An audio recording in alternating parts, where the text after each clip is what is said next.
Hello everyone, কেমন আছো সবাই? আজ জন্মাষ্টমীর পুজো, মানে শ্রীকৃষ্ণ এই দিনে জন্মগ্রহণ করেছিলেন, তাই প্রত্যেকটা বাড়িতে জন্মাষ্টমী উপলক্ষে আজকে পুজো হয়। তো আমাদের বাড়িতে পুজো হবে, তার জন্য আমরা সবাই চলে এসেছি ঠাকুরের খাবার দাবার তৈরি করার জন্য। তো এখানে এই সবজিগুলো কেটে রেখেছি, এটা দিয়ে খিচুড়ি হবে।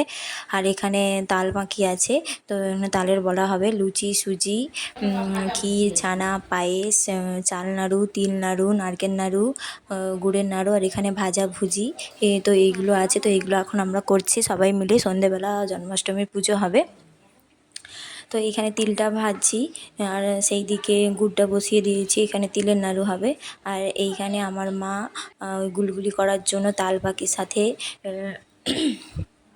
চালের গুঁড়ো দিয়ে ময়দা ওটা মানে রেডি করছে, আর সেই দিকে দাদা মাকে একটু হেল্প করে দিচ্ছে। তো এইভাবে আমরা সবাই মিলে বসে গেছি এখন ঠাকুরের খাবার তৈরি করার জন্য, যেহেতু সন্ধ্যাবেলা পুজো হবে। আর তো এখানে চাল মগজের নাড়ু, তিলের নাড়ু আর চালের নাড়ু, তো সব কিছু রেডি হয়ে গেছে।